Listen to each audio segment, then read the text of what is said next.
Messieurs, la situation devient critique. Dans cette zone, nos navires sont attaqués sans relâche. Chaque convoi qui passe est pris, pillé et retenu en otage. Nos armateurs protestent, nos ports s'inquiètent et le commerce s'étouffe. Salé l'arrache, leurs ports servent d'abri et de base aux corsaires. Monseigneur, j'ai des avis fort sûrs. L'arrache n'est point aisée à forcer. Le port est mal commode. La rivière y tient lieu de rempart. Les hauts fonds et la barre brisent toute approche, et la marée commande. Qui s'y hasarde sans parfaite connaissance s'y perd. Je ne veux plus de rapports, je veux des résultats. Il faut sécuriser la route et faire comprendre que la France ne reculera plus. Qu'on arme l'escadre sans délai, je veux l'arrache battue et son port châtié.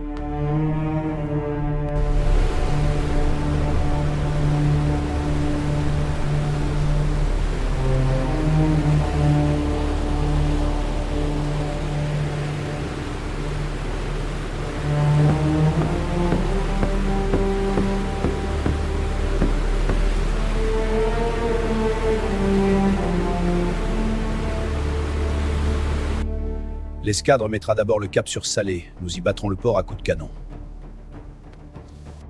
Puis, sans tarder, nous irons sur l'Arrache. Et là, nous porterons le coup décisif.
السلام عليكم ورحمة الله. وعليكم السلام ورحمة الله. تكلم، ما الخبر؟ سيدي، الفرنسيون هاجموا مدينة سلا، وهم الآن يتوجهون نحو العرائش.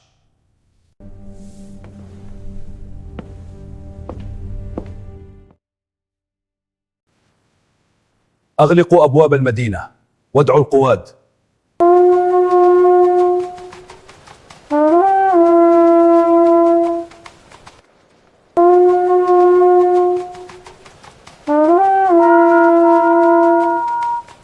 يا عباد الله، بأمر من القائد ستغلق أبواب المدينة، فليلزم كل داره وليستعد الرجال للجهاد.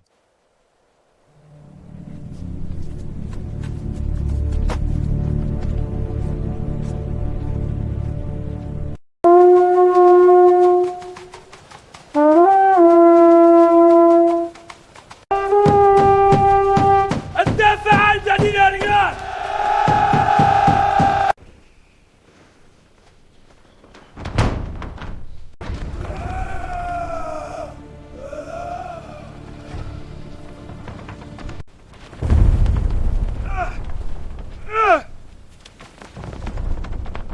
أيها القادة، لقد بلغنا أن سفن الفرنسيين تقترب من سواحلنا، وليس لنا بعد الله إلا عزيمتكم وسيوف رجالكم لحماية العرائش. سيدي القائد، كم عدد السفن التي شوهدت؟ الأسطول أحصته عيوننا في البحر. سفينة عظيمة تقودهم، و6 فرقاطات، وشباكين سريعين، وقاذفتين للنار، ومعمامة مركب صغيرة. أسوار العرائش قوية يا سيدي، لكن المدافع قد تحدث ثغرات في الدفاع.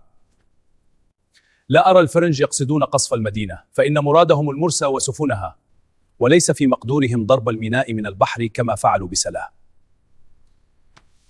موضع الميناء هنا محجوب، ولا تناله مدافع السفن من ذلك البعد. ليس لهم سبيل إلا الدخول من مصب نهر اللوكوس والصعود في مجراه حتى يبلغوا الميناء. إن لم نلقهم بسفننا في البحر، فخير الرأي أن نضرب لهم كمينا عند مصب وادي لوكوس.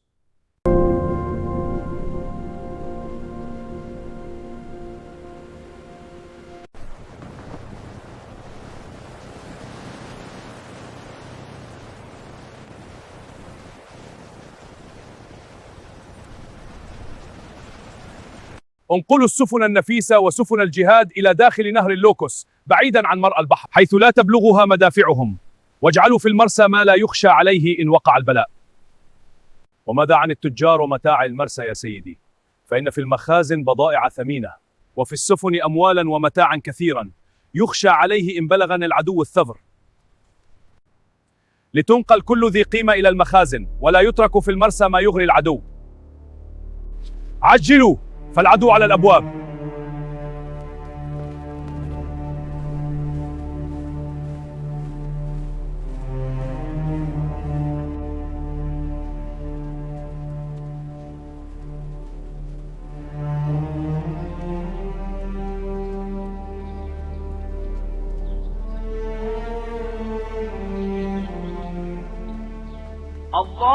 الله أكبر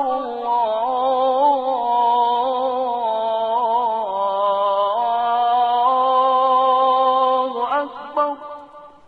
فاغفر لي إنك أنت الغفور الرحيم.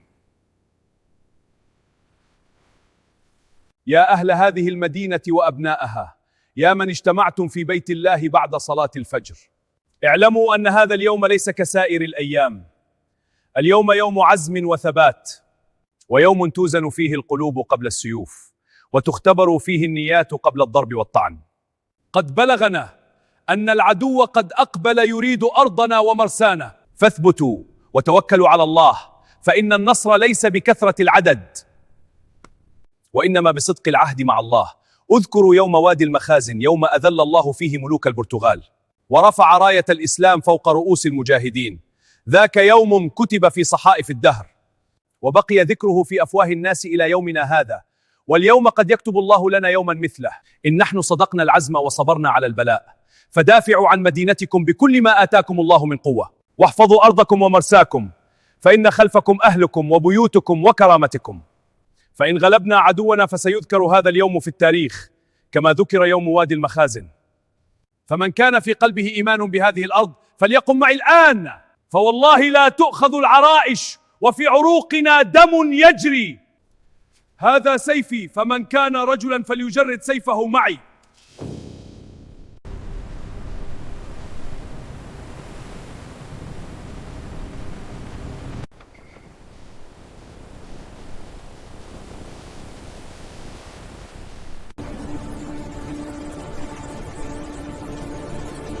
Monsieur, voyez-vous comme la mer se retire et découvre les bancs de sable?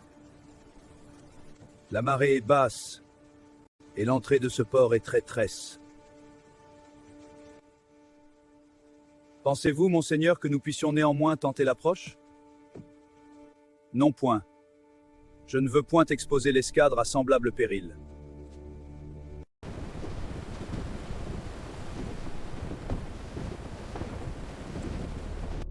Que chaque bâtiment mette sa chaloupe à la mer avec des hommes choisis. Nous gagnerons l'entrée du port et mettrons le feu à la frégate comme il a été résolu.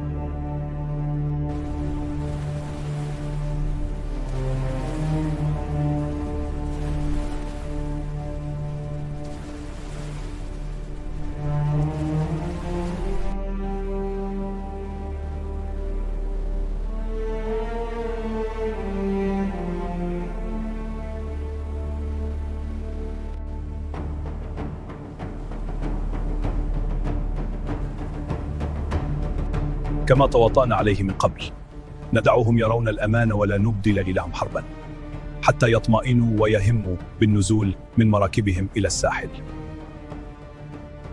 فعندها نأخذهم على غرة إذا هموا بالنزول إلى المرسى شددنا عليهم من جهته، فإن حاولوا الفرار إلى الضفة الأخرى وجدوا رجالا يكمون خلف الكثبان، فيؤخذون من بين أيدينا ومن خلفهم.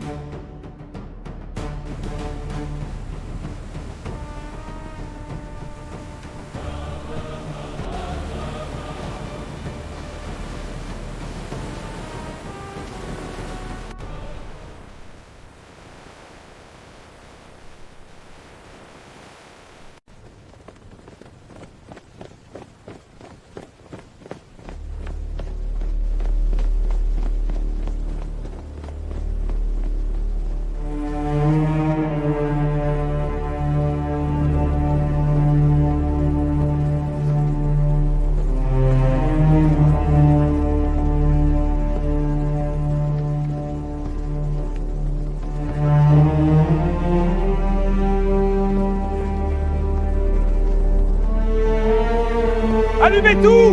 Vite!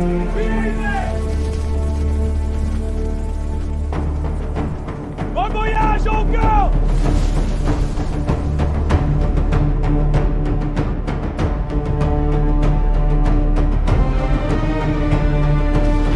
Vite! Quittez le navire! Rejoignez les chaloupes immédiatement! Oui, capitaine! Aux chaloupes!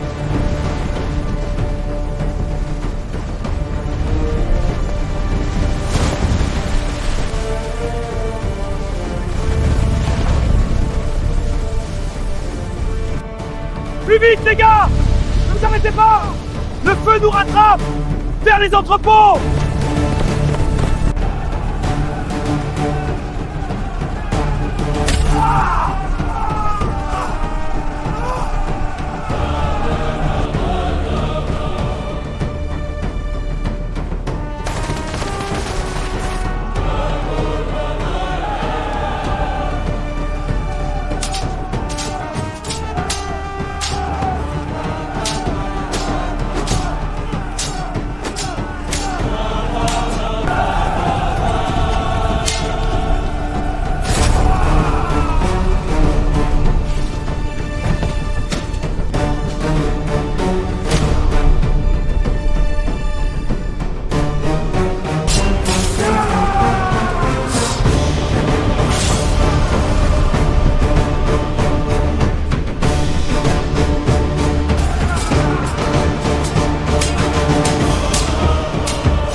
Ne nous rendons pas! هل بقي من القوم فار أم أخذوا جميعا؟ انحدروا منه نحو ساحل الناصرية وقصدوا جهة حصن الفتح. نشد في أثرهم ولا ندع لهم سبيلا إلى النجاة.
Mon capitaine, c'est un spectacle d'horreur. Calmez-vous et dites nettement ce que vous avez vu. J'ai vu nos marins au port de l'Arrache envoyés pour le sabotage, surpris, enveloppés puis taillés en pièces sur la grève. Ils tentaient de regagner les chaloupes, mais l'ennemi leur a fermé le passage. Plusieurs sont tombés sous les coups, et les autres furent pourchassés sans merci. Qu'on batte aussitôt le rappel, qu'on arme les embarcations. Je veux savoir si quelques braves respirent encore. J'y cours, mon capitaine. Avant-poste, matelots! On batte le rappel! Armez les embarcations et préparez les armes! Nul ne quitte le pont sans ordre!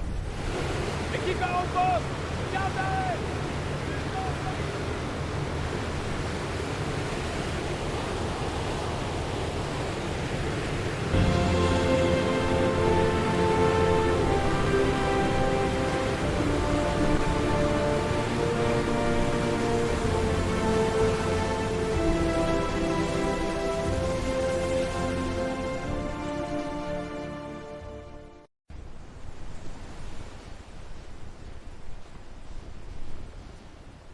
قد تبين القصد الأسطول قد أقبل يريد الثغر. أترى في الناس قوة على دفعهم؟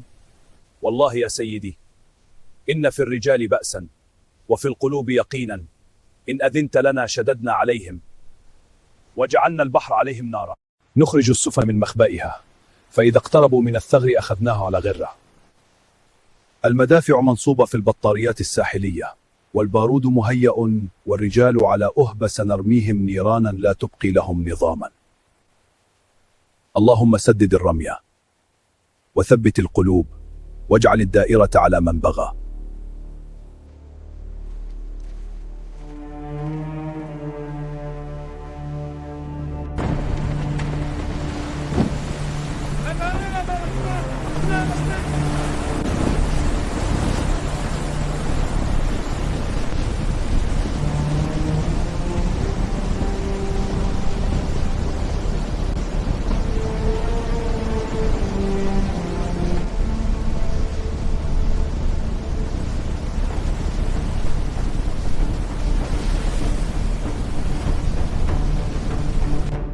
Visez le château d'eau!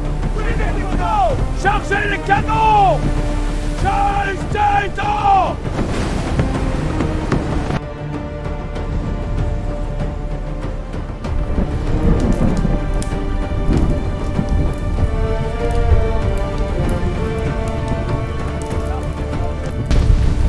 Feu sur la batterie de la côte!